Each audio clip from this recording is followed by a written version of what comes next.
Subscribe करें I am rocker channel को और देखें spine chilling horror stories almost एक स्टोरी हर हफ्ते और बेल आइकॉन प्रेस करना ना भूले। मैं 4 हफ्तों से अपने घर पे ही रह रहा हूँ इस कोरोना वायरस एपिडेमिक से क्वारंटाइन। मैं पुणे में रहता हूँ। मेरा रूममेट अपने घर चला गया है तो मैं अभी अकेले ही रहता था। मैं घर पे बैठ के लैपटॉप पर मूवीज या फिर गेम खेलता रहता हूँ। मैं ट्राई करता हूँ कि मैं ज्यादा घर से बाहर ना निकलूं क्योंकि मेरी सिटी की हालत बहुत ही खराब है। 2 दिन पहले मेरे घर पे खाने के लिए कुछ ज्यादा नहीं था, इसीलिए मैं ग्रोसरी शॉपिंग के लिए घर से बाहर निकला था।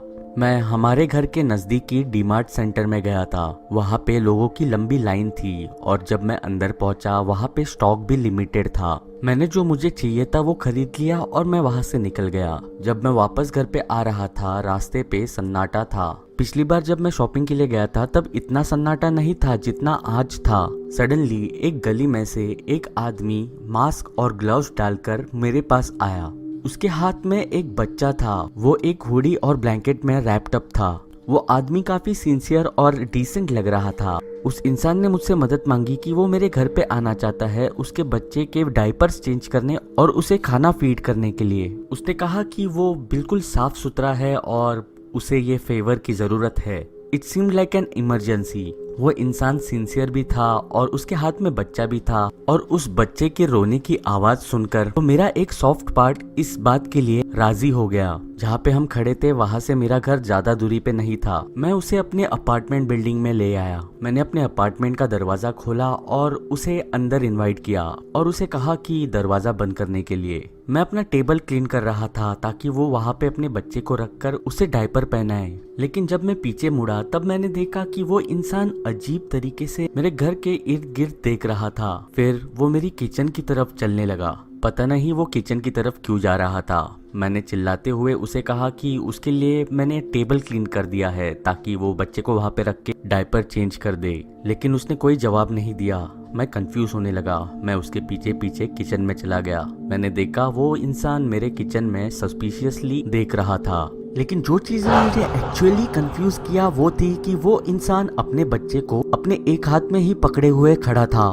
मुझे तभी रियलाइज हुआ कि वो कोई बच्चा नहीं था, वो एक खिलौना था जो कि रोने की और हंसने की बच्चे लाइक आवाज करता था। उस इंसान ने मेरी तरफ देखा और सडनली उसने अपने जेब में हाथ डालकर गन निकाली और मेरी तरफ पॉइंट की। ये देखकर मैं काफी ज्यादा डर गया। उसने गन पॉइंट पे मुझे कहा कि तुम यहीं पे खड़े रहोगे और मैं तुम्हारे घर से मुझे जो कुछ भी चाहिए वो ले लूंगा।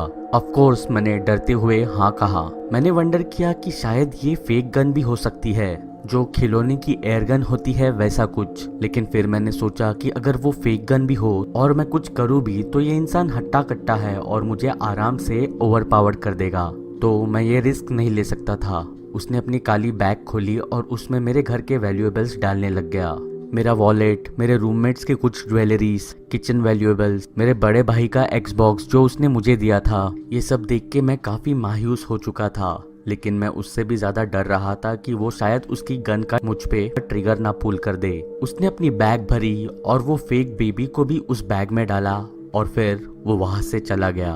उस इंसान के जाने के बाद पहली चीज जो मैंने की, पुलिस को बुलाया। पुलिस आई। पुलिस ने बिल्डिंग ओनर से कांटेक्ट किया और सीसीटीवी फुटेज देखने की मांग की, लेकिन उस इंसान का चेहरा मास्क से कवर होने के कारण उस इंसान को रिकॉग्नाइज नहीं कर पा रहे थे। मैं बस अभी एक ही चीज आप सभी को कह सकता हूँ कि ऐसी सिचुएशन में आप किसी को ट्रस्ट ना करें। आप आपके घर पे रहे और सेफ रहे।